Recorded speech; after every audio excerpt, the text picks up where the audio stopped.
আসসালামু আলাইকুম ওয়া রাহমাতুল্লাহি ওয়া বারাকাতুহু। আলহামদুলিল্লাহি রাব্বিল আলামিন ওয়াসসালাতু ওয়াসসালামু আলা সাইয়্যিদিল আমবিয়া ওয়াল মুরসালিন ওয়া আলা আলিহি ওয়া সাহবিহি আজমাইন।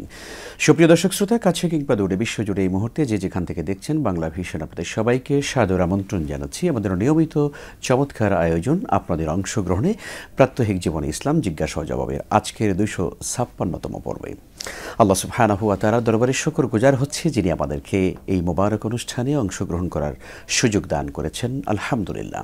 প্রিয় দর্শক শ্রোতা, যারা নিয়মিত আমাদের এই অনুষ্ঠান দেখে থাকেন এবং আজকেও যারা আমাদের সঙ্গে সংযুক্ত হয়েছেন, আপনাদের প্রত্যেকে আবারও অনেক অনেক প্রীতি এবং শুভেচ্ছা জানাচ্ছি। দর্শক, আমরা আজকের পর্বে অত্যন্ত গুরুত্বপূর্ণ, আমাদের ইসলামী জিন্দেগি যাপনের জন্য গুরুত্বপূর্ণ একটি প্রসঙ্গ নিয়ে আমরা আলোচনা শুনবো, আলোচনা করব এবং সেই সঙ্গে আপনাদের জীবন ঘনিষ্ঠ বিভিন্ন প্রশ্ন আমরা নেব ইনশাল্লাহ এবং সেই প্রশ্নের সরি সমাধানও জানবার চেষ্টা করব।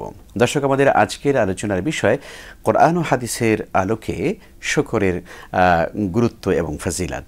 আর এই চমৎকার প্রসঙ্গটি নিয়ে কথা বলবার জন্য আমাদের স্টুডিওতে রয়েছেন দেশবরেণ্য দুজন আলেম দ্বীন। আমি ডান দিক থেকে আমাদের সম্মানীয় অতিথিদের পরিচয় করিয়ে দিচ্ছি। আমার ডানে রয়েছেন বিশিষ্ট ইসলামী চিন্তাবিদ, শিক্ষাবিদ এবং গবেষক, ঢাকা বিশ্ববিদ্যালয়ের ফার্সি ভাষা এবং সাহিত্য বিভাগের সম্মানীয় সহযোগী অধ্যাপক ডক্টর মাওলানা আহসানুল হাদী। আসসালামু আলাইকুম ওয়া রাহমাতুল্লাহি ওয়া বারাকাতুহু। ওয়ালাইকুম আসসালাম ওয়া রাহমাতুল্লাহ। এবং তার পাশে রয়েছেন আমাদের দেশবরেণ্য আরেকজন খ্যাতিমান আলেম দ্বীন, বিশিষ্ট ইসলামী চিন্তাবিদ, মিডিয়া ব্যক্তিত্ব এবং আন্তর্জাতিক খ্যাতিসম্পন্ন মুফাসসিরে কোরআন, পূর্ব কোরআন জামে মসজিদ ঢাকার সম্মানিত খতিব মুহতারাম মাওলানা কাজী হাফেজ মারুফ বিল্লাহ। আসসালামু আলাইকুম ওয়া রাহমাতুল্লাহি ওয়া বারাকাতুহু। ওয়ালাইকুম আসসালাম ওয়া রাহমাতুল্লাহি ওয়া বারাকাতুহু। সম্মানিত অতিথিবৃন্দ, আপনাদের দুজনকে স্বাগত জানাচ্ছি। জি, আপনাকে ধন্যবাদ জানাচ্ছি। অনেক শুকরিয়া। আমরা শুরু করে দিতে চাই একটি চমৎকার প্রসঙ্গ। আসলে আমরা শুনি সবসময় সবর, শকর ইত্যাদি এই প্রসঙ্গগুলো আমাদের সামনে বারবার চলে আসে। আমরা শুরু করতে চাই ডক্টর আহসানুল হাদী আপনাকে দিয়েই, যে আল কোরআন তো মানব জাতির সকল বিষয়ের প্রতিটি প্রসঙ্গকে অত্যন্ত সুন্দরভাবে সুবিন্যস্ত করে আলোকপাত করা হয়েছে। মানব জীবনের এমন কোনো দিক নেই যা কোরআনে কারিম টাচ করেনি এবং অত্যন্ত বিশ্বস্ত গ্রন্থ হলো মানব জাতির জন্য কোরআনে কারিম। আমরা সেই কোরআনের কাছে যদি একটু চলে যাই, যে কোরআনে কারিমে শকর সম্পর্কে কি বলা হয়েছে? জি, অত্যন্ত চমৎকার একটি বিষয়। কারণ শকর শব্দের অর্থ হলো কৃতজ্ঞতা জ্ঞাপন করা। আমরা যেটা বলি, কেন কৃতজ্ঞতা? আল্লাহ তাআলা এই যে এত সুন্দর পৃথিবী আমাদের জন্য সাজিয়েছেন এবং পৃথিবীর সমস্ত সৃষ্টিকে মানুষের খেদমতে নিয়োজিত করেছেন, এবং আল্লাহ তাআলার দাবি হচ্ছে ওয়া আম্মা বিনিআমাতি রাব্বিকা ফাহাদ্দিস। আল্লাহ যে তোমাদেরকে এত নিয়ামত রাজি দিয়েছেন, তোমরা এই নিয়ামত রাজির কথা তোমরা প্রকাশ করো। আল্লাহ তাআলা পবিত্র কোরআনে আরও বলছেন ফাযকুরুনি আযকুরকুম ওয়াশকুরুলি ওয়ালা তাকফুরুন। হে ঈমানদাররা, তোমরা আমাকে স্মরণ করো, আমি আল্লাহ তোমাদেরকে স্মরণ করব। তোমরা আমার শুকরিয়া আদায় করো এবং এই শকরের বিপরীতে কখনো আমার কুফরি করো না। এখন প্রশ্ন হচ্ছে, এই যে আল্লাহ শকরের কথা বললেন, কোরআনে তাকিদ দিলেন যে তোমরা শকর আদায় করো, এই শকর আমরা কিভাবে আদায় করব? এই শকরের আদায়ের তিনটি পর্যায় রয়েছে। প্রথম পর্যায় হলো আত-তাসদীকু বিল কলব, অর্থাৎ আল্লাহ তো মানুষের অন্তরের খবর জানেন। আল্লাহ আপনাকে কোনো একটি নিয়ামত দিয়েছেন, আল্লাহ আপনাকে কোনো একটি ভালো কাজের বা ভালো জিনিসের সন্ধান দিয়েছেন, আপনার অন্তর এতে কৃতজ্ঞ হলো কিনা, এটা হচ্ছে সর্বপ্রথম দেখার বিষয়। অর্থাৎ আল্লাহ আপনাকে কোনো একটা ভালো একটা উন্নতি দিল, আপনি মনে মনে খুশি হলেন না, আপনি চিন্তা করলেন যে না, এর চাইতে ভালো জিনিস আসলে হয়তো আমার জন্য ভালো হতো। এটি কিন্তু কখনোই ঠিক নয়। কাজেই শকরের প্রথম পর্যায় হলো অন্তর থেকে আল্লাহর শুকরিয়া আদায় করতে হবে। দ্বিতীয় পর্যায় হলো আত-তাকরিরু বিল লিসান, মুখে আপনাকে প্রকাশ করতে হবে যে আল্লাহ তুমি আমাকে দিয়েছো, আমি তোমার শুকরিয়া আদায় করছি। মুখে না বলা পর্যন্ত এই শকর পরিপূর্ণতা পায় না। 3 নম্বর পদ্ধতি হলো আল্লাহ যে আমাদেরকে উপকার করছেন, আল্লাহ যে আমাদেরকে নিয়ামত দিয়েছেন, তো এই নিয়ামতের জন্য আমরা ইবাদত বন্দিগির মাধ্যমে আমাদের এই শকরের বহিঃপ্রকাশ করব। আল্লাহ তার পবিত্র কোরআনে বলছেন যে ওয়া'মুর আহলাকা বিস-সালাত ওয়াসতাবির আলাইহা, তুমি তোমার পরিবার পরিজনকে নামাজের নির্দেশ দাও, এর উপর তুমি কায়েম থাকো। লা নাসআলুকার রিজকা নাহনু নারযুকুকা ওয়াল আকিবাতু লিত-তাকওয়া। আল্লাহ বলছেন আমি তোমাদেরকে রিজিক দিচ্ছি, তোমাদের থেকে আমি রিজিক চাচ্ছি না। আমার রিজিক তোমরা ভোগ করছো, এই ভোগ করার বিনিময়ে তোমরা একটা কাজ করো, তোমরা আমার শুকরিয়া আদায় করো। আমরা জানি যে হযরত মুআয ইবনে জাবাল রাদিয়াল্লাহু তাআলা আনহু আল্লাহর নবীর খুব প্রিয় একজন সাহাবী ছিলেন, একদিন সবার সামনে হযরত মাআজের হাত ধরে বললেন যে হে মাআজ, আমি আল্লাহর কসম করে বলছি আমি তোমাকে ভালোবাসি। তখন একটা আবেগঘন পরিবেশ তৈরি হলো যে আল্লাহর নবী তো ভালোবাসেন, সব সাহাবী জানেন, কিন্তু মাআজকে বলছেন যে মাআজ আমি তোমাকে ভালোবাসি। এতে মাআজ রাদিয়াল্লাহু তাআলা আনহু খুব আবেগপ্রবণ হলেন, বললেন ফাদাইতুকা আবি ইয়া উম্মি ইয়া রাসূলুল্লাহ, আমার বাবা মা সব আপনার জন্য কোরবান ইয়া রাসূলুল্লাহ, আমিও আপনাকে ভালোবাসি। আল্লাহর নবী বললেন যে তুমি সব সময় একটা দোয়া নামাজের শেষে তুমি বলার চেষ্টা করবা যে আল্লাহুম্মা আগনি আলা যিকরিক ওয়া শুকরিক আলা যিকরিক ওয়া শুকরিক ওয়া হুসনি ইবাদাতিক, যে আল্লাহ আপনি আমাকে সব সময় আপনার জিকিরের উপর আপনি কায়েম রাখবেন, আপনার শুকর যেন আমি আদায় করতে পারি এটার উপরেও আপনি কায়েম রাখবেন, এবং আমি যেন ইবাদতের মাধ্যমে আপনার এই শুকরিয়ার বহিঃপ্রকাশ করতে পারি, আল্লাহ আপনি আমাকে এই সাহায্য দান করবেন। কাজে এভাবে আমরা শুকরের বহিঃপ্রকাশ আমরা করব। অনেক ধন্যবাদ আপনাকে। আলোচনা শুনবো ইনশাআল্লাহ, কন্টিনিউ আমাদের আলোচনা চলবে বিতৌফিক, আল্লাহ তাআলা আমাদের তৌফিক দিলে। চমৎকার একটা আমলের কথা আপনার আলোচনা থেকে বেরিয়ে আসলো, সেটি হচ্ছে যে 5 ওয়াক্ত সালাতের পরে নবীজি মুআজ ইবনে জাবাল রাদিয়াল্লাহু আনহুকে আমলটি করতে বলেছেন, আল্লাহুম্মা আইন্নি আলা যিকরিকা ওয়া শুকরিকা ওয়া হুসনি ইবাদাতিক। আমরা সেই আমলটি করব। প্রিয় দর্শক, আমরা যাচ্ছি আমাদের সম্মানিত আলোচক মুহতারাম মাওলানা হাফেজ কাজী মারুফ বিল্লাহ আপনার কাছে আসি। আপনি যদি ঠিক এই প্রসঙ্গটি থেকে আলোচনা শুরু করতেন যে আসলে আল্লাহ সুবহানাহু ওয়া তাআলা আমাদেরকে অসংখ্য নিয়ামত দিয়েছেন, রব্বে কারীমের নিয়ামতের মহাসমুদ্রে আমরা হাবুডুবু খাচ্ছি। আমরা যদি চিন্তা করি আমাদের সবচেয়ে বড় নিয়ামতটা কি, আল্লাহ আমাদেরকে মানুষ বানিয়েছেন, আমাদেরকে প্রাণী বানাতে পারতেন, আবার মানুষ বানানোর পরে আমাদেরকে ঈমানের দৌলত দিয়ে আমাদেরকে তিনি সম্মানিত করেছেন। শুধু কি তাই, আবার আমাদেরকে ঈমানের দৌলত দেওয়ার পরে আমাদেরকে নবী মুহাম্মদ রাসূলুল্লাহ সাল্লাল্লাহু তাআলা আলাইহি ওয়াসাল্লামের উম্মত করে পৃথিবীতে পাঠিয়েছেন। কি বলবেন আপনি, শুকরিয়া কি আমাদের আদায় করা উচিত নয়? ধন্যবাদ সম্মানিত উপস্থাপক, প্রখ্যাত আলেমে দ্বীন শাইখুল হাদিস মুহাদ্দিস মাহমুদুল হাসান অত্যন্ত গুরুত্বপূর্ণ একটি বিষয়ে আমাকে কথা বলার জন্য নির্দেশনা প্রদান করেছেন। বিষয়টি এত গুরুত্বপূর্ণ, জীবনকে সমৃদ্ধ করতে চাইলে এবং গোটা জীবন শান্তিময় জীবন হিসাবে গঠন করতে চাইলে কৃতজ্ঞতা বা শুকরিয়া আদায়ের কোনো বিকল্প নেই। একজন ব্যক্তি আল্লাহ রাব্বুল আলামিনের পক্ষ থেকে তার নিয়ামত পাবে, শুকরিয়া আদায় করবে। তার পাশাপাশি তার সৃষ্টি জগতের মধ্যে চারপাশে যে প্রতিবেশী আছে, জনমানব আছে, আত্মীয় স্বজন আছে, গোটা মানব আছে, সকলের সঙ্গে ভালোবাসা প্রদর্শন করে তাদের কাছ থেকেও সে পরোপকার পাওয়ার পরে কৃতজ্ঞতা প্রকাশ করবে। সুতরাং আমরা দুনিয়া বলি, আখিরাত বলি, আল্লাহ রাব্বুল আলামিনের পক্ষ থেকে বলি, সকল পর্যায়ে কৃতজ্ঞতা আদায়ের কোনো বিকল্প নেই। সবসময় আমাদের শুকরিয়া আদায় করতেই হবে। যেমনটা আপনি আমাকে শুরুতে বলছিলেন বলার জন্য যে আল্লাহ রাব্বুল আলামিনের নিয়ামত আমরা কিভাবে অস্বীকার করব। আল্লাহ সুবহানাহু ওয়া তাআলা বলেন ওয়াইন তাউদ্দু নি'মাতাল্লাহি লা তুহসুহা, তোমরা যদি আল্লাহ রাব্বুল আলামিনের নিয়ামতকে গণনা করা শুরু করো, কোন দিক থেকে গণনা করবে, কোন প্রান্ত থেকে গণনা করবে, লা তুহসুহা, গণনা করে শেষ করা যাবে না।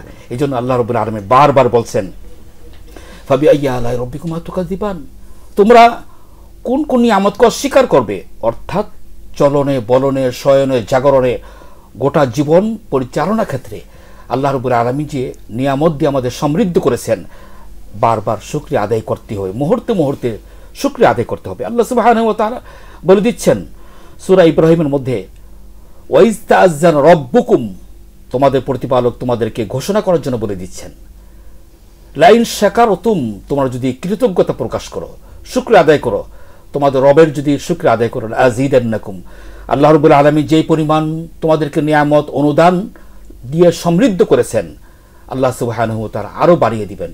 তার মানে হচ্ছে নিয়ামতকে আরো বাড়াতে হলে, জীবনকে আরো শান্তিময় করতে হলে, জীবনকে আরো সুখী সমৃদ্ধশালী করতে হলে শুকরিয়ার মাধ্যমেই জীবনকে সুন্দর করতে হবে। অপরদিকে আল্লাহ সুবহানাহু ওয়া তাআলা একটা ধমক দিচ্ছেন যে তোমরা যদি অকৃতজ্ঞ হও, ওয়ালাইন কাফারতুম, তোমার যদি নিমক হারাম, আমরা বাংলায় কথা বলি নিমক হারামাই পারা, অর্থাৎ অকৃতজ্ঞ হওয়া, অস্বীকার করা, নিয়ামতকে অস্বীকার করা। এত নিয়ামত পাওয়ার পরে অস্বীকার করার কোনো সুযোগ নেই। আল্লাহ পাক ধমক দিচ্ছেন ওয়ালাইন কাফারতুম, তুমি যদি অস্বীকার করো ইন্না আযাবি লাশাদীদ, আমার আযাব কিন্তু ভয়ঙ্কর। তার মানে হচ্ছে আল্লাহ পাক আযাব দিবেন এটা বলে দিচ্ছেন না, একটা ধমক দিচ্ছেন যে না শুকরিয়া আদায় করলে আমার আযাব কিন্তু ভয়াবহ আযাব হবে। আমরা যে বিষয়টি আল্লাহ সুবহানাহু ওয়া তাআলার পক্ষ থেকে শুকরিয়া আদায় যে করব, আমরা যদি সূরা আন-নাহলের 78 নম্বর আয়াতের দিকে একটু আমরা দৃষ্টিপাত করি। আল্লাহ সুবহানাহু ওয়া তাআলা আমাদের স্মরণ করে দিচ্ছেন, আল্লাহু আখরাজাকুম মিন বুতুনি উম্মাহাতিকুম লা তা'লামুনা শাইআ। আল্লাহ রাব্বুল আলামিন তোমাদেরকে এমন এক পর্যায় থেকে বের করেছেন, মাতৃ গর্ভ থেকে একটা বিভিন্ন প্রক্রিয়ার মাধ্যমে আল্লাহ সুবহানাহু ওয়া তাআলা গঠন করেছেন, তোমাদেরকে বের করেছেন। পৃথিবীতে আসার পরে আমরা দেখলাম আল্লাহ সুবহানাহু ওয়া তাআলা বলছেন যে তোমাদেরকে চোখ দিলাম, কান দিলাম, তোমাদের কলব দিলাম, এরপরও তোমরা কি শুকরিয়া আদায় করবেন? লাআল্লাকুম তাশকুরুন, তোমরা কি শুকরিয়া আদায় করবে না?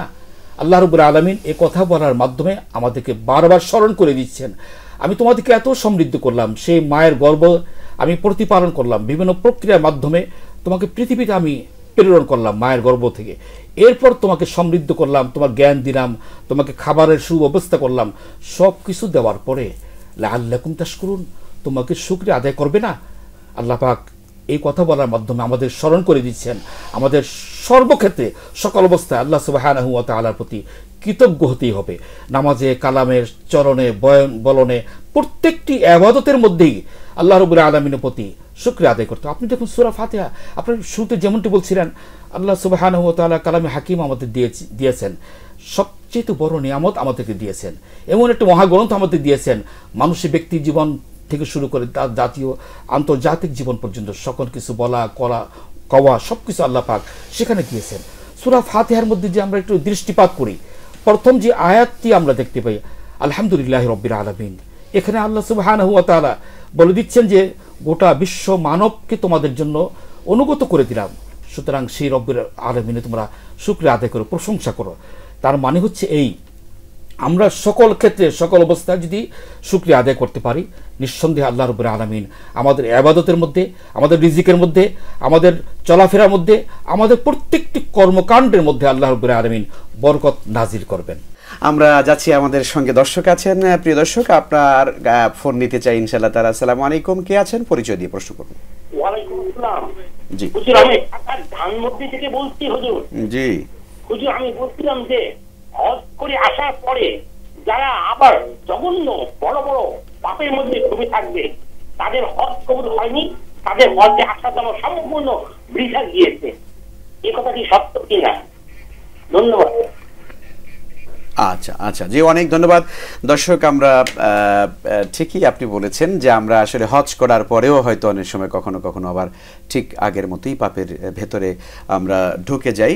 ডক্টর হাসান হাদি, আপনি যদি এই বিষয়টা আমাদের দর্শক যেটা জানতে চাইলেন এই প্রসঙ্গে একটু বলেন। আল্লাহ নবী একটি কথা বলেছেন যে লাইসা লিহাজ্জিল মাবরুর জাযাআন ইল্লাল জান্নাহ, হজ্জে মাবরুর বা মকবুল হজ যে ব্যক্তি লাভ করলো, জান্নাত ছাড়া তার আর কোনো পুরস্কার নাই। এবং আল্লাহ নবী এটাও বলেছেন যে মান হাজ্জা লিল্লাহ ওয়ালাম ইয়ারফুশ ওয়ালাম ইয়াফসুক রাজাআ কা ইয়াউমি ওয়ালাদাতহু উম্মুহু, যেই ব্যক্তি আল্লাহ হজ করার তৌফিক দিল, সে হজ করলো, হজে গিয়ে কোনো ফাহিশা কথা বলল না, কোনো ফাসিকি কাজ করলো না, ওই ব্যক্তি এমনভাবে ফিরে আসবে তার মা তাকে যেদিন জন্ম দিয়েছিল সেদিন সে যেমন পুত পবিত্র ছিল, এইভাবে সে ফিরে আসবে। সুতরাং একজন লোকের যদি হজ কবুল হয়, এই কবুল হজের কিন্তু কিছু আলামত আছে। তো এই আলামতগুলোর মধ্যে একটি অন্যতম আলামত হলো যে সে পাপ থেকে জীবনকে সে পরিবর্তন করে ফেলবে। সে এতদিন হয়তো পাপের মধ্যে লিপ্ত ছিল, এতদিন সে হক হালালির মধ্যে সে পার্থক্য করতে জানতো না, কিন্তু সে যখন হজ থেকে ফিরে আসবে, সে আস্তে আস্তে আল্লাহর পথের দিকে সে ধাবিত হবে, কোরআন সুন্নাহর দিকে তার মনের আগ্রহ বাড়বে, সে তার নিজের জীবনকে একটা পরিবর্তন করার প্রচেষ্টা করবে। এখন আমাদের দর্শক যে কথাটি বললেন যে হজ করে আসছে, কিন্তু দেখা যাচ্ছে যে আসার পরে সে তার ঘুষও ছাড়লো না, সে তার গর্হিত কাজও সে ছাড়লো না, এগুলো কোনো কিছু সে পরিত্যাগ করতে পারলো না, বোঝা যাচ্ছে যে না, এই ধরনের হজের দ্বারা হয়তো আল্লাহ জানেন যে কবুলিয়াতের মালিক তো তিনি, আমরা তো আসলে বলতে পারি না, কিন্তু তার ভেতর থেকে যদি এরকম আলামত প্রকাশ পায় তাহলে বোঝা যাবে যে হয়তো তিনি ভুল পথের দিকে যাচ্ছেন, হয়তো আল্লাহ তার হজ কবুল নাও করে থাকতে পারেন। একজন দর্শক আছেন আমাদের সঙ্গে। আসসালামু আলাইকুম দর্শক, পরিচয় দিয়ে প্রশ্ন করুন। হ্যালো। আসসালামু আলাইকুম। ওয়ালাইকুম সালাম। জি দর্শক বলুন। এই বিনীতভাবে সাহায্য জানার জন্য আমার যেটা হলো, এই পবিত্র কোরআনুল কারীমের যেটি আয়াত প্রসঙ্গে আমি জিজ্ঞাসা করব, একটি হলো সাত আসমান সাত জমির মধ্যে যা কিছু আছে এর মূল্য যদি আমার কাছে একটি মাসিক পালাপালার মূল্য থাকবে তাহলে কি কাফেরকে একটা পানি খাওয়ার সুযোগ দিতাম না। এখানে আমাদের উদ্দেশ্যে কি বলতে চেয়েছেন? আর একটি আয়াত যেটা হলো সূরা রহমানের কিছুক্ষণ পর পর আল্লাহ সুবহানাহু ওয়া তাআলা বলছেন, হে জিন ও মানব, তোমরা আমার কোন কোন অবদানকে কোন কোন নিয়ামতকে অস্বীকার করবে। এখানে আল্লাহ সুবহানাহু ওয়া তাআলা আমাদের উদ্দেশ্যে কি বলতে চেয়েছেন? অনেক ধন্যবাদ। আমরা দর্শক বুঝতে পেরেছি, বিস্তারিত আলোচনা করার হয়তো সুযোগ কম এখানে। আমরা আপনার প্রশ্ন বুঝতে পেরেছি। মাওলানা কাজী মারুফ বিল্লাহ, আপনার কাছে আসি। দর্শক যেটা প্রথম প্রশ্নে বলতে চেয়েছেন যে আল্লাহ তাআলা কোরআনে কারিমে সপ্ত আকাশ এবং সপ্ত জমিনের ভিতরে যা কিছু আছে এটা আল্লাহর কাছে একটা মাছের চোখের বা মাথার পরিমাণও মূল্য নেই আল্লাহর কাছে। এটার একটু কিছুটা ব্যাখ্যা উনি জানতে চাইলেন। আরেকটা হলো যে যেটা আপনি অবশ্য বলেও ফেলেছেন কিছুক্ষণ আগে, যে আল্লাহ তাআলা সূরা রহমানে মানব এবং জিন জাতিকে বারবার তিনি লক্ষ্য করে বলেছেন যে তোমরা আমার কোন কোন নিয়ামতকে অস্বীকার করবে। এটা আল্লাহ কেন বলেছেন, এই দুটো প্রসঙ্গে যদি একটু সংক্ষেপে বলতেন। ধন্যবাদ। সম্মানিত দর্শক এবং শ্রোতাকে গুরুত্বপূর্ণ দুটি প্রশ্ন করেছেন। প্রথম প্রশ্নটা আমরা যদি একটু দৃষ্টিপাত করি, আল্লাহ রাব্বুল আলামিন গোটা মাখলুকাত সৃষ্টি করেছেন মানুষের জন্য। আল্লাহ তাআলা মানুষকে সম্মানিত করেছেন, লাকাদ কাররামনা বানি আদম। গোটা মানুষকে সম্মানিত করে তাদের অধীনস্থ সব কিছু করে দিয়েছেন। আল্লাহ সুবহানাহু ওয়া তাআলা বলছেন যে আল্লাহুল্লাযী খালাকাস সামাওয়াতি ওয়াল আরদা ওয়া আনজালা মিনাস সামাই মা'আন ফাআখরাজা বিহি মিনাস সামারাতি রিজকাল লাকুম ওয়া সাখখারা লাকুমুল ফুলকা লিতাজরিয়া ফিল বাহরি বিআমরি ওয়া সাখখারা লাকুমুশ শামসা ওয়াল কামার। এই যে আল্লাহ সুবহানাহু ওয়া তাআলা চন্দ্র, সূর্য, দিন, রাত সব কিছুই সৃষ্টি করেছেন। আমরা দেখতে পাই যে সব কিছু কিন্তু আল্লাহ পাক মানুষের কল্যাণের জন্য সৃষ্টি করেছেন। সুতরাং আল্লাহ পাকের কাছে যে সাত আসমান কেন, গোটা সৃষ্টি তো আল্লাহ পাকের কাছে একেবারে তুচ্ছ, নগণ্য, খুবই নগণ্য। সুতরাং আল্লাহ সুবহানাহু ওয়া তাআলার কাছে সেই গণ্য হবে যার আমল বেশি হবে। আল্লাহ পাক যার কাছে বলেছেন ঈমান রয়েছে, আল্লাযী খালাকাল মাউতা ওয়াল হায়াতা লিয়াবলুয়াকুম আইয়ুকুম আহসানু আমালা। আল্লাহ সুবহানাহু ওয়া তাআলা ট্রাই করবেন, যাচাই বাছাই করবেন পরীক্ষার মাধ্যমে, আইয়ুকুম আহসানু আমালা, ভালো আমলটি যে করবে সেই হবে আল্লাহ সুবহানাহু ওয়া তাআলার কাছে শ্রেষ্ঠ একজন ব্যক্তি। আর দুই নম্বর প্রশ্নের যেই আমাদের সম্মানিত শ্রোতা করেছেন সেটা এই দর্শক শ্রোতা, যে আমরা বারবার আল্লাহ পাক নিয়ামতের কথা কেন বললেন জিন এবং ইনসানকে। আমরা জানি আল্লাহ পাক এই দুইটি জিনিসকে, দুইটি শ্রেণীকে সৃষ্টি করেছেন শুধুমাত্র কেবলমাত্র তার গোলামি করার জন্য। আমরা যদি কোরআন কারিমে এক জায়গায় 27 পারা দেখি আমরা যে আল্লাহ পাক বলছেন যে আমি জিন এবং ইনসানকে সৃষ্টি করেছি শুধুমাত্র আমার ইবাদত করার জন্য। ইবাদত করে মানুষ এক জায়গায় বসে বসে ইবাদত কমিটি না, গোটা জীবন আল্লাহ পাকের বিধান মোতাবেক পরিচালিত হবে, এটা হচ্ছে আর ইবাদত। ব্যবসা বাণিজ্য করবে সেখানে আল্লাহ পাকের বিধান মানতে হবে, এরপরে চাকরি বাকরি করবে সেখানে আল্লাহ পাকের বিধান মানতে হবে, রাজনীতি করবে সেখানে আল্লাহ পাকের বিধান মানতে হবে, অর্থনৈতিক কর্মকাণ্ড পরিচালিত করবে সেখানে আল্লাহ পাকের বিধান মানতে হবে। এক কথায় মানুষের জীবন মৃত্যু থেকে শুরু করে গোটা জীবন পরিচালিত হবে কোরআন কেন্দ্রিক আল্লাহ পাকের বিধান মোতাবেক। এই জন্য আল্লাহ পাক বলছেন যে গোটা জীবন পরিচালিত আমার বিধান মোতাবেক, জিন এবং ইনসান। এই ক্ষেত্রে আমি যে আল্লাহ পাক তোমাদেরকে নিয়ামত দিয়েছি সেটা তোমরা কিভাবে বারবার তুমি, আল্লাহ পাক বলছেন বারবার তোমাকে আমি স্মরণ করে দিচ্ছি, ভাবে ইয়া আলাই রব্বিকুমা তুকাযিবান, তুমি কোন দিক থেকে, কোন সাইড, কোন অংশ তুমি অস্বীকার করবে।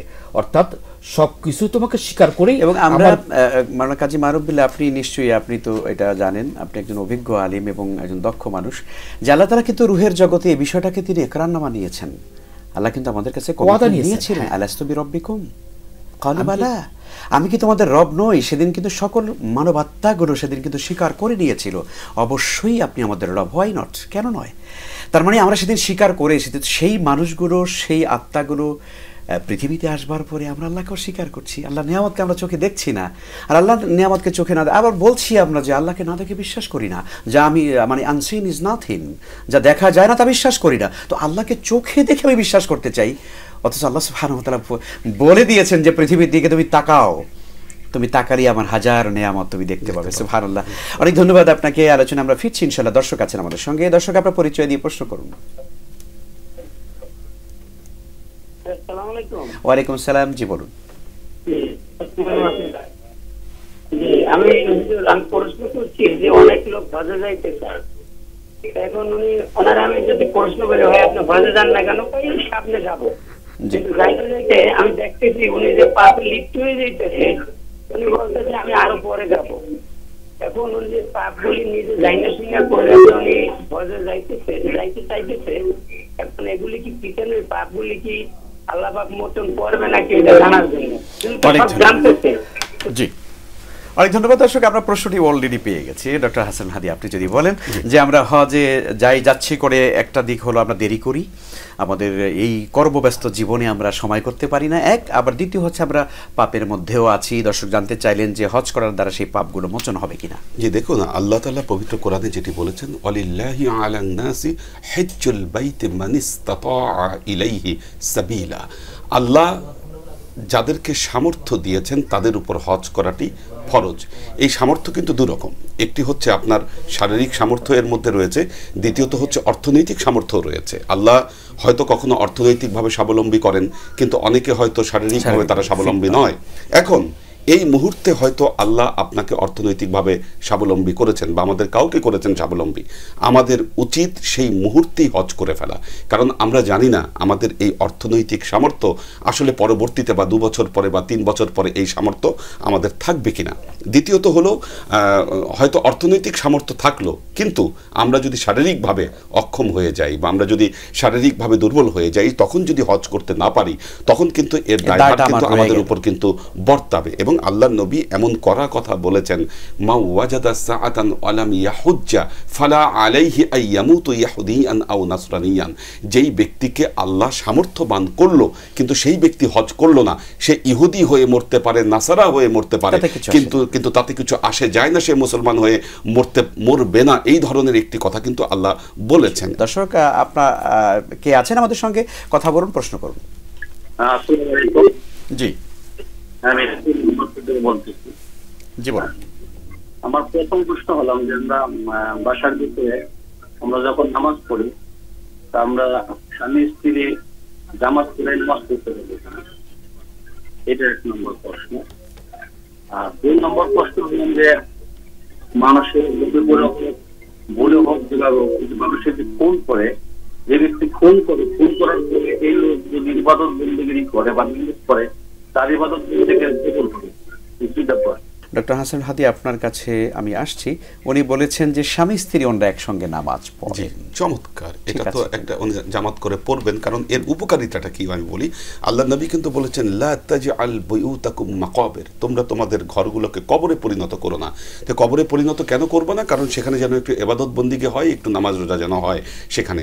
আপনি যখন ঘরে স্বামী স্ত্রী যখন জামাত করে নামাজ পড়ছেন, এতে উপকার হবে যে সন্তান যারা আছে তারা কিন্তু আপনাদেরকে দেখে নামাজ শিখবে এবং তারা নামাজের প্রতি উৎসাহিত হবে। আমরাও যখন আমাদের ঘরে যখন আমরা হাজব্যান্ড ওয়াইফ যখন আমরা নামাজে দাঁড়াই, দেখা যাচ্ছে যে আমাদের বাচ্চা যে থাকে সে কিন্তু জায়নামাজ নিয়ে এসে কিছু পারুক আর না পারুক আমাদের পাশে দাঁড়িয়ে যাচ্ছে, সে সেজদা দিচ্ছে। তো এই যে তাদের যে ট্রেনিং বা তাদের যে প্র্যাকটিস, এটার জন্য ঘরে কিছু নামাজ আদায় করা উচিত। নফল নামাজগুলো বিশেষ করে আর কি। ফরজ নামাজ তো অবশ্যই, ফরজ সালাত তো অবশ্যই তিনি মসজিদে গিয়ে পড়বেন, তো মসজিদে গিয়ে আদায় করার মধ্যেই তার ফজিলত রয়েছে।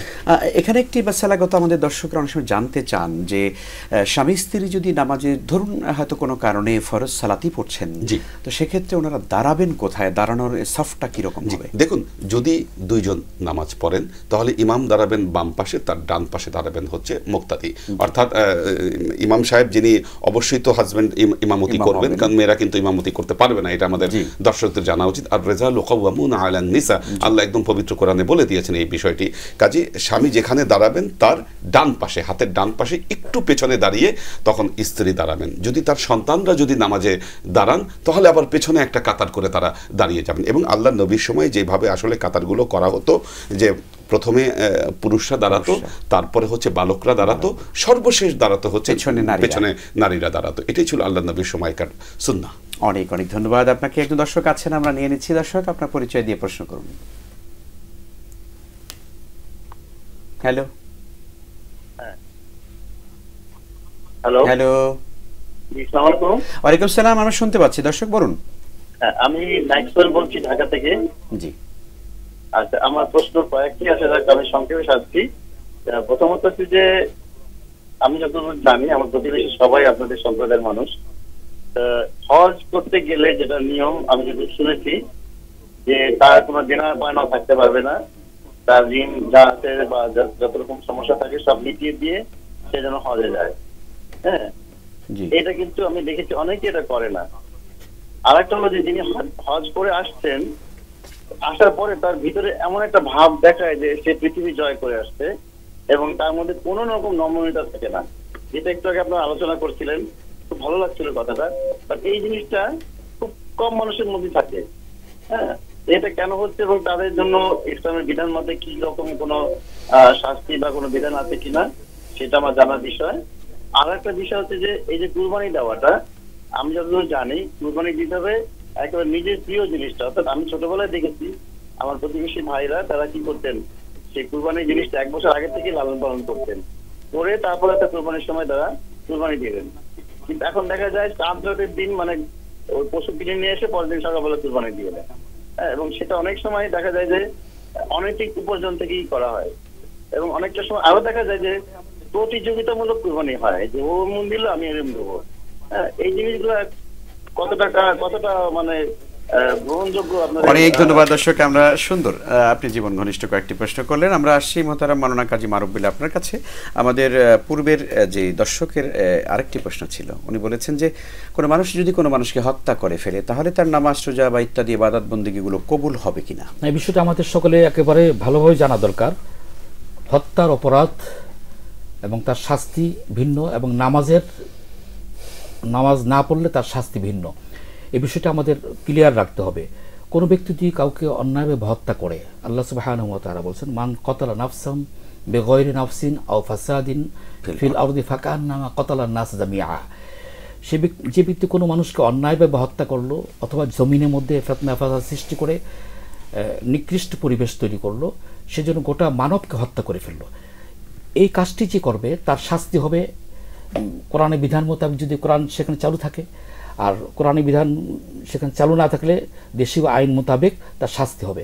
কিন্তু এই জন্য তার নামাজ বাদ যাবে না, নামাজকে নিয়মিত পড়তে হবে। নামাজ পড়ার বিনিময়ে যে চাওয়া পাওয়া থাকবে সেটা আল্লাহ সুবহানাহু ওয়া তাআলার কাছে এটা পাবে, চাইতে হবে। সে ওইটা মানে সে মানুষ হত্যা করে ফেলছে ধরুন কোনো কারণে, কিন্তু তাই বলে সে নামাজ ছেড়ে দিবে, সবকিছু ছেড়ে দিবে। তবে এ কথা সত্য যে মানব হত্যার মতো জঘন্য অপরাধ করার পরে সেটা অন্য কোনো ইবাদত দিয়ে কতটা রিকভারি হবে সেটা যথেষ্ট সন্দেহ আছে এবং কঠিন আছে কিয়ামতের ময়দানে। আল্লাহ সুবহানাহু ওয়া তাআলা কিয়ামতের মধ্যে সর্বপ্রথম তিনি এই দণ্ডবিধি, অর্থাৎ দুজন ব্যক্তি একজন আরেকজনকে হত্যা করেছে, এই বিচার ফয়সালাটাই সর্বপ্রথম করা হবে। অর্থাৎ রক্তপাত করার যে বিচারটা সেটা সর্বপ্রথম করা হবে। খুব ভয়ঙ্কর একটা ব্যাপার। আল্লাহ আমাদেরকে বাঁচান, আমাদেরকে হেফাজত করেন। এবং বর্তমান সমাজে আমরা তুচ্ছ ঘটনাকে কেন্দ্র করে 50 টাকা 20 টাকা 10 টাকাকে কেন্দ্র করেও কিন্তু একটা মানুষকে হত্যা করতে কোনোভাবেই চিন্তা করে না। এভাবে একটা জাহিলিয়াত কিন্তু আমাদের সমাজে এখন বর্তমানে দেখা যাচ্ছে। আল্লাহ আমাদেরকে সতর্ক করেন। আমরা আসছি ডক্টর হাসান হাদি আপনার কাছে। আমাদের একজন সম্মানিত দর্শক 3টি প্রশ্ন করেছেন। উনি বলেছেন যে আমরা দেখতাম একটা সময় হজে যাওয়ার সময় সমস্ত দেনা পাওনাগুলো চুকিয়ে মিটিয়ে তারপর একজন মানুষ আল্লাহর রাহে চলে যেতেন এই নিয়তে যে আমি আর ফিরে আসছি না, আমি আল্লাহর পথে চলে গেলাম। তো এই যে একটা অনুভূতি আমাদের ছিল ইবাদতের প্রতি, হজের প্রতি, সেটি এখন দেখা যায় না। কোটি কোটি টাকা ঋণ টিন আছে, সবই আছে, তারপরে উনি হজে যাচ্ছেন। যদি বলতেন আপনি। জি দেখুন, প্রথমে আমাদেরকে বুঝতে হবে যে বর্তমান সময়ে ঋণ কিন্তু দুরকম ঋণ আমাদের। একটি হচ্ছে বিলাসী ঋণ, আর একটি হচ্ছে দায়গ্রস্ত ঋণ। যে ব্যক্তি ঋণে দায়গ্রস্ত সে তো আসলে হজে যাওয়ার মানিস্তাতা ইলাইহি সাবিলা এটার ভেতরেই তো সে পড়ল না। যখন সে দায়গ্রস্ত ঋণে পড়বে, ওই ঋণ শোধ করার পর যদি তার সামর্থ্য থাকে তাহলেই সে হজে যেতে পারবে। এমনকি আরও যারা ফকিবিদ রয়েছেন তারা বলেছেন যে শুধু ওই সামর্থ্য থাকলে হবে না, যাওয়া আসার সামর্থ্য, এই সময় যে দেশে তার পরিবার পরিজন আছে তাদেরও ভরণ পোষণের ব্যবস্থা করতে হবে। এগুলো যদি সব কিছু সে সামলাতে পারে তাহলেই বোঝা যাবে যে সে হজে যাওয়ার জন্য যোগ্য হয়েছে, উপযুক্ত হয়েছে। এখন আমাদের যে ব্যবস্থাটা হচ্ছে, আমাদের সমাজে দেখা যাচ্ছে যে কারো কারো শত শত কোটি টাকার ঋণ। তো এগুলোকে আমরা বিলাসী ঋণ বলি। যেমন ধরুন কেউ ব্যাংক থেকে 40 লক্ষ টাকা ঋণ নিয়েছে, আবার সেই ঋণের বিপরীতে সে আবার একটা ফ্ল্যাটও কিনেছে। অর্থাৎ যত পরিমাণ ঋণ সে নিয়েছে সেই পরিমাণ সম্পদও তার রয়েছে। সে 1000 কোটি টাকা ঋণ নিয়ে সে একটা বড় ইন্ডাস্ট্রিয়াল কোম্পানি সে গড়ে তুললো, বা সেটা গ্রুপ অফ কোম্পানি সে গড়ে তুললো। এখন সে যদি এই ওসিলা দিয়ে বলে যে আমি তো ঋণগ্রস্ত ব্যক্তি, আমি কিভাবে হজে যাব, আমি তো হজে যেতে পারছি না, এটা কিন্তু করা যাবে না। আমার উপর জাকাত ফরজ হয়নি। এই ধরনের ঋণ দিয়ে আপনি জাকাত, কোরবানি, হজ কোনোটাই তার উপর মওকুফ হবে না, এটা তার উপর এই বিধান প্রযোজ্য হবে এবং তাকে হজ করতে হবে। চমৎকার বললেন, অনেক ধন্যবাদ মাওলানা কাজী মারুফ বিল্লাহ। আপনার কাছে আসছি। দর্শকের দ্বিতীয় প্রশ্ন ছিল যে হজ করে আসার পরে কিছু কিছু মানুষের মধ্যে, সবার মধ্যে নয়, কিছু কিছু মানুষের মধ্যে একটা আলাদা ভাব তৈরি হয় যে আমি হজ করে আসছি। এই ভাবটা আসলে তার ইবাদতকে ক্ষতিগ্রস্ত করবে কিনা বা করা উচিত কিনা? নিঃসন্দেহে ক্ষতিগ্রস্ত করবে। এই জন্য যে মানুষ যখন আল্লাহমুখী হবে তখন তার মধ্যে নম্রিয়াত বেশি প্রকাশ পাবে। সে হজ করে এসছে, এখন তার মধ্যে নম্রিয়াত বেশি প্রকাশ পাবে, আমল আখলাকে তার যথেষ্ট নম্রিয়াত আসবে এবং মানুষের মধ্যে তার একটা গ্রহণযোগ্যতা বাড়াবার জন্য মানুষের মধ্যে হোক, আল্লাহ সুবহানাহু ওয়া তাআলার কাছে হোক, তাকে খুব নরম হয়ে চলতে হবে। আল্লাহ সুবহানাহু ওয়া তাআলা বলছেন, লা তামশি ফিল আরদি মারহা, তোমরা জমিনে অহংকার করে আত্মম্ভরিতা প্রকাশ করে হাঁটাচলা করবে না। এর মানে হচ্ছে এই যে আমি খুব কিছু একটা হয়ে গেছি, আমি আল্লাহর হয়ে গেছি। এই ভাবটা কিন্তু শুধুমাত্র হজে থেকে আসার পর এমনটি না, আমাদের মধ্যে কেউ কেউ আমরা হঠাৎ করে কোথাও কোনো দরবারে গিয়ে মুড়ি ধরে অথবা কোথাও আমরা একটু ভালো একটু আমল আখলাক করলেই মনে হয় যেন আমি খুব অনেক কিছু করে ফেলেছি। এমনটি যখন আসবে, আল্লাহ সুবহানাহু ওয়া তাআলা বলেন, উলাইকা হাবিতাত আমালুহুম ফিদ দুনিয়া ওয়াল আখিরা, এই সমস্ত লোকের আমলগুলো দুনিয়া এবং আখিরাত বিনষ্ট হয়ে যাবে। কারণ যখন মানুষের মধ্যে অহংকার চলে আসবে, অহংকার আসতে বুঝতে হবে। আল্লাহ সুবহানাহু ওয়া তাআলা বলেন, ইন্নাকা লান তাখলিকাল আরদা ওয়া লান তাবলুগাল জিবালা তুলা, তুমি পাহাড়কে ডিঙ্গাতে পারবে না, তুমি জমিনকে ফাটাতে পারবে না, তাহলে তুমি কিসের অহংকার করছো? এজন্য আমল যত সুন্দর হবে, আচরণ তত নরম হবে। ধন্যবাদ, অনেক ধন্যবাদ। এবার রাসূল সাল্লাল্লাহু আলাইহি ওয়াসাল্লামের সেই বিখ্যাত কথাটি আমার খুবই মনে পড়ে এবং সবসময় বলেও থাকি এই কথাটি, যে মান তাওয়াদা লিল্লাহি রাফাহুল্লাহ, যে আল্লাহর জন্য বিনয়ী হয়ে যায়, আল্লাহ তার সম্মান এবং মর্যাদাকে আরো বৃদ্ধি করে দেয়। একজন মানুষ হাজি মানে হজ করে এসেছেন, খুব ভাব দেখালে কি লাভ হবে? বরং তিনি যত বেশি বিনয়ী হবেন, আল্লাহ তাআলা গোটা বিশ্ববাসীর কাছে, মানব জাতির কাছে তার সম্মান বাড়িয়ে দেবেন। সুবহানাল্লাহ। তো কাজে আমাদের প্রতিটা ইবাদতের মূল সার কথাই হলো, ইবাদতের রুহানিয়াত হলো বিনয়ী হওয়া। সেটা আল্লাহ যেন আমাদেরকে তৌফিক দেন। একজন দর্শক আছেন আমাদের সঙ্গে। দর্শক, আপনার পরিচয় দিয়ে প্রশ্ন করুন। হ্যালো। জি হ্যালো দর্শক, পরিচয় দিয়ে প্রশ্ন করুন। আসসালামু আলাইকুম হুজুর, আমি মাসুম কুমিল্লা ধর্মপুর থেকে। জি বলুন। Thank you. আমার প্রশ্নটি হলো যে দলিল আল কোরআন সূরা নিসা আয়াত নম্বর 3 অধ্যায় 4 আয়াতে কোরআন বলতেছে, তোমরা তোমাদের পছন্দ মতো বিয়ে করো 2, 3, 4, আর যদি ন্যায় বিচার করতে না পারো তাহলে একটি। আমার প্রশ্ন হলো যে যদি ন্যায় বিচার করতে না পারো তাহলে একটি, এর দ্বারা কোরআন কি বলতেছে? আরেকটি প্রশ্ন হুজুর, দ্বিতীয় প্রশ্ন হলো যে সূরা দলিল আল কোরআন সূরা বাকারা আয়াত নম্বর 279 এই আয়াতে কোরআন বলতেছে যে তোমরা সুদ খেও না, যদি সুদ খাও তাহলে আল্লাহ ও তার রাসূলের বিরুদ্ধে যুদ্ধের ঘোষণা করো। এখন আমার প্রশ্ন, সুদ খাও আল্লাহর বিরুদ্ধে যুদ্ধের ঘোষণা করো, এর মানে কি? আচ্ছা, অনেক ধন্যবাদ দর্শক। সুন্দর আপনি কোরআনের বিষয়গুলো নিয়ে প্রশ্ন করেন। মাশাআল্লাহ, আমাদের দর্শকদের প্রশ্নের কোয়ালিটি অনেক বেড়ে গেছে এবং আমরা বিশ্বাস করি আমাদের দর্শকরা, আমাদের মুসলিম ভাই বোনরা তারা কোরআন অধ্যয়ন করছেন। আলহামদুলিল্লাহ। আমরা আসছি ডক্টর হাসান হাদিয়া আপনার কাছে। আমরা খুব বেশি আর সময় পাচ্ছি না, খুব শর্ট করে আমাদের বলতে হবে। উনি আমাদের আগের দর্শকের তৃতীয় প্রশ্ন ছিল যে কোরবানি আমরা জানি যে খুব প্রিয় জিনিস দিয়ে দিতে হয়, লালন পালন করে এটার প্রতি একটা মায়া তৈরি হয়, তারপরে কোরবান করতে হয়, কিন্তু এখন সেটা হয় না। কি বলবেন? আসলে আমরা যে সমাজে বসবাস করি, যদি গ্রামে বসবাস করতাম আমাদের পক্ষে এটি সম্ভব ছিল, কিন্তু আমাদের শহরে জীবনে আসলে এটা আমাদের সুযোগ হয় না। তবে একটা জিনিস আমাদেরকে রাখতে হবে, আমরা কোরবানি অবশ্যই করব, প্রিয় টাকাটাও তো আমরা খরচ করছি, সেটাও আমাদের অনেক কষ্টে ইনকাম করা টাকা কোরবানির সাথে, কিন্তু এই কোরবানি যেন লোক দেখানোর জন্য না হয়।